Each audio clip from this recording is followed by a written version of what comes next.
Entonces les decía que nuestro título es división.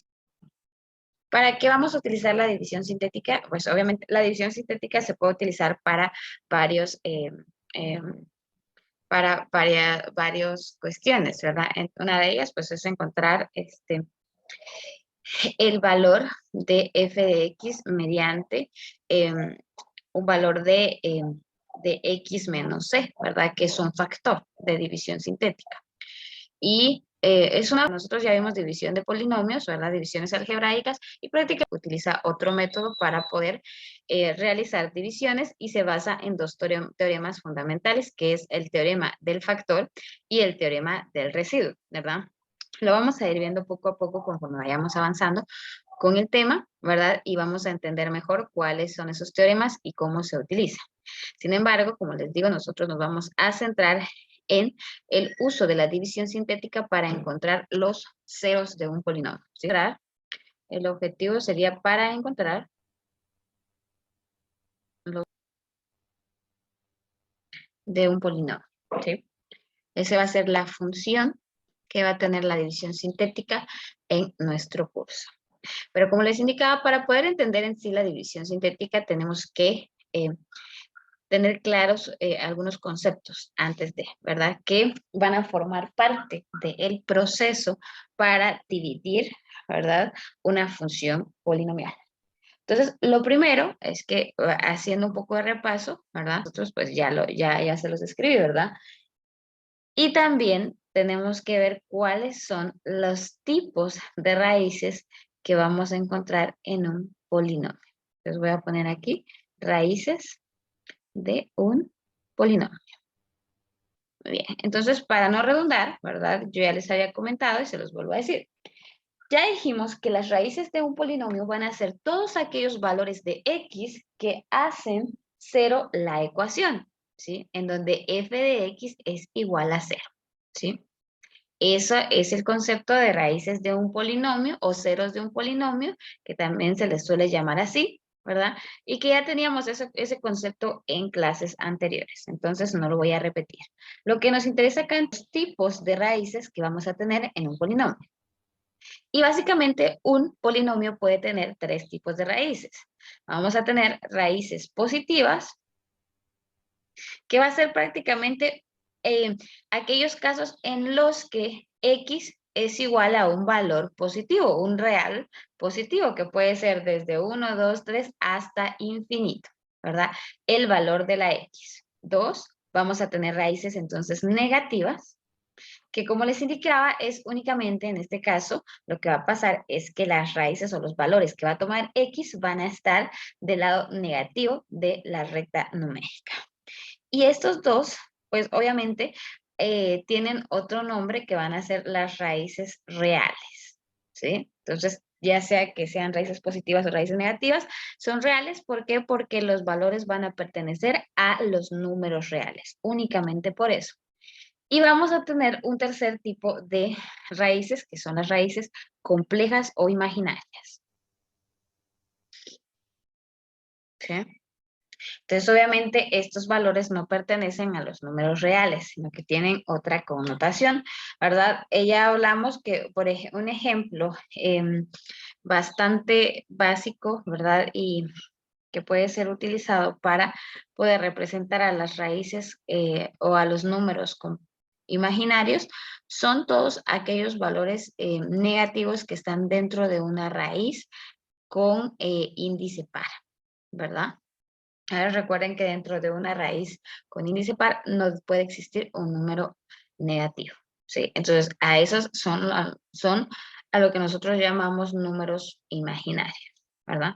Entonces, esos son los tres tipos de raíces que vamos a encontrar en un polinomio. Puede ser positiva, puede ser negativa o compleja en este caso, ¿verdad? Entonces, obviamente, cuando son complejas, pues no se trabajan, simplemente se dejan indicadas que son imaginarias, y entonces, en este caso, lo que sucede es que no forman parte de los interceptos de x en la gráfica de la función. ¿Ok? ¿Por qué estamos viendo el tipo de raíces? Porque para poder utilizar división sintética, la división sintética en este caso es un proceso que podemos nosotros llamar a prueba y error, ¿verdad? Ahí no es que nosotros vayamos a ingresar un valor y ese valor va a ser exactamente el cero de un polinomio, ¿no? Sino que ahí vamos a ver más adelante que vamos a tener posibles ceros de un polinomio. Y esos posibles ceros se sacan a partir de conocer los tipos de raíces, ¿verdad? ¿Cuántas raíces positivas tiene ese polinomio? ¿Cuántas raíces negativas? ¿O cuántas raíces imaginarias puede tener? Pero ¿cómo sé yo cómo respondo a esa pregunta, ¿verdad? De un polinomio.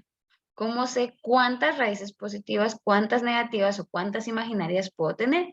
Pues bueno, para ello nos vamos a guiar nosotros de un teorema, ¿verdad? Que es la regla de signos de Descartes o el teorema de Descartes, ¿verdad? Entonces, es el primer concepto que vamos a ver acá, que vamos a ir trabajando. Entonces, vamos a ponerlo como otro título en este caso, ¿verdad? Y voy a poner acá, entonces, eh, regla de Descartes, ¿verdad? Para poder encontrar la naturaleza de los signos.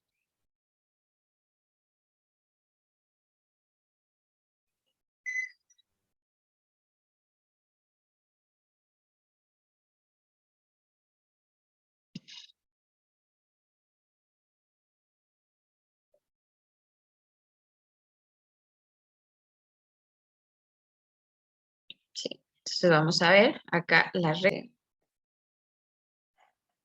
Ok, entonces voy a ir describiendo, ¿verdad? En qué consiste el teorema de Descartes o la regla de signo de Descartes y de forma paralela, ¿verdad? Voy a ir o vamos a ir resolviendo un ejemplo, ¿verdad? Para ver cómo encontrar o cómo determinar la naturaleza de los signos, de las raíces, ¿verdad? Con este teorema. Vamos a ver en qué consiste y cuál es el proceso. Entonces, dice acá, ¿verdad? Entonces, dice que sea f de x un polinomio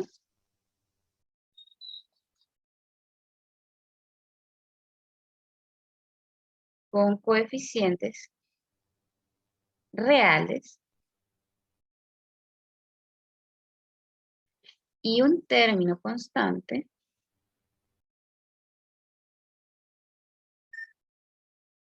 diferente de cero,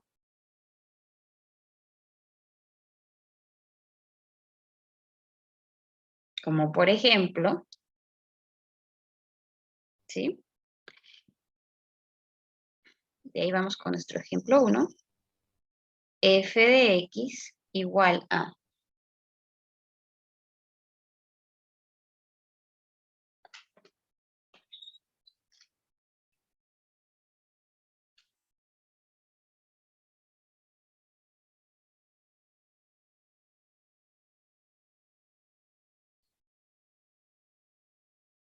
x al cubo menos x al cuadrado menos 10x menos 8. Esa es nuestra función polinomial. Entonces, vean acá, cuando decimos que un polinomio con coeficientes reales, este polinomio pues tiene coeficientes reales. Aquí tiene el coeficiente 1, aquí tiene el coeficiente 1, aquí tiene el coeficiente 10 y aquí tenemos una constante, que es lo que dice aquí, constante diferente de 0. Cuando es esta constante es 0, obviamente entonces vamos a tener una función que en la que todos sus componentes tienen una variable. Y para ello vamos a ver más adelante cómo se trabaja este tipo de funciones. Pero ahorita vamos a trabajar bajo estas condiciones, ¿verdad? Un polinomio con coeficientes reales y constante diferente de 0. Muy bien. Entonces dice acá que en base a esa información nosotros podemos obtener, utilizando esta regla de signos de Descartes, cuántos números positivos, cuántas raíces positivas, cuántas raíces negativas y cuántas raíces complejas puede tener esa función. En este caso, lo que nos da la regla de signos de Descartes es el máximo de raíces, ¿verdad? Máximo de raíces positivos, máximo de raíces negativas y máximo de raíces complejas. No quiere decir que porque a mí me salga que son dos raíces positivas, exactamente voy a tener dos raíces positivas. No, como máximo voy a tener dos raíces positivas, pero puedo tener 0 o 2 raíces. Vamos a ver entonces esto. Entonces vamos al máximo de raíces positivas. Entonces veamos acá, ¿verdad? Que es lo primero que vamos a hacer, ¿verdad? Raíces positivas.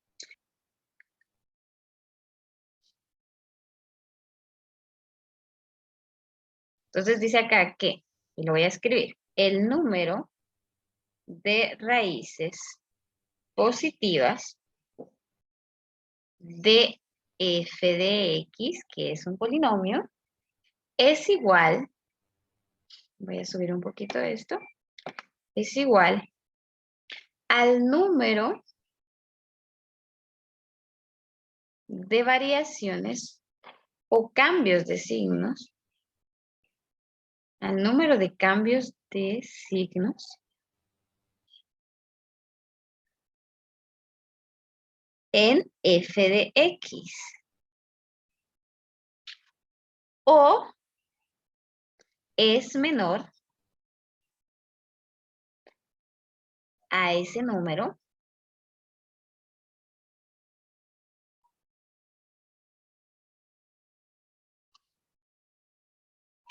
en un entero par. Ahorita vamos a entender entonces qué quiere decir lo que les acabo de escribir, ¿sí? Entonces, aquí lo que dice es que para este polinomio hay que ver cuántos cambios de signos tienen entre cada uno de los componentes. Muy bien.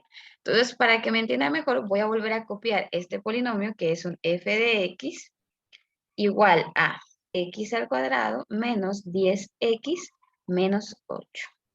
Entonces, en este caso, el primer módulo conlleva un signo positivo. Entonces, cuando hablamos de cambio de signo, nos referimos a esto. Voy a cambiar acá por verde. Muy bien. Entonces, de x al cubo a x al cuadrado, hay un cambio de signo de positivo a negativo, ¿verdad? Entonces, este es un cambio. Ahí hay un cambio de signo.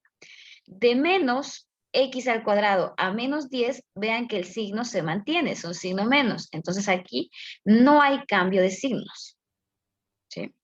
Y de menos 10x a menos 8, no hay cambio de signo, también se mantiene, ¿verdad? Entonces voy a poner aquí, no, ¿sí? Entonces, lo que tenemos que hacer nosotros en nuestro polinomio es verificar justamente esto de acá, ¿verdad? Y entonces vean que aquí, ¿cuántos cambios de signo tengo en este polinomio? La pregunta es para ustedes.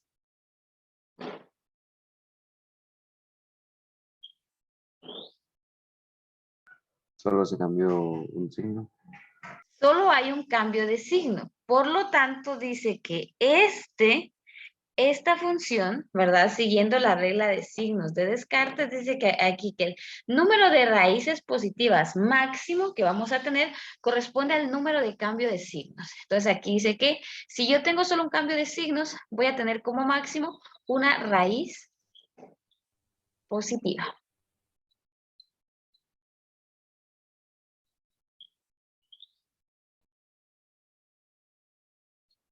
¿Sí? Yo voy a tener una raíz positiva como máximo. Pero en este caso, recuerden que acá es referencia a que voy a tener o exactamente una raíz positiva o este número de raíces positivas menos un número par, que en este caso va a ser 2, el número par que vamos a utilizar. Entonces, obviamente aquí puedo decir, bueno, puedo tener una raíz positiva como número par, que es 2, y me va a dar menos una raíz positiva. Obviamente no podemos tener signos negativos. Por lo tanto, este menor, ¿verdad? Entonces, ¿qué quiere decir eso? Que hay dos posibilidades en el caso de las raíces positivas para este polinomio. Que tengamos una raíz positiva o 0 raíces positivas. Esas son las posibilidades para este polinomio. Entonces ya tenemos la primera, ¿verdad? Que es el número de raíces positivas, de posibles raíces positivas que podemos tener para este polinomio. Ahora vamos con lo siguiente. Encontrar el número máximo de raíces negativas.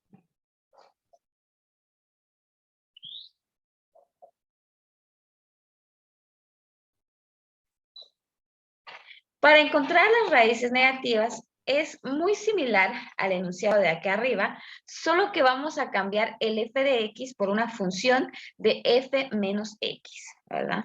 Entonces, ¿se acuerdan ustedes de sus funciones compuestas? Entonces, dice acá que el número de raíces negativas de f de x es igual al número de cambios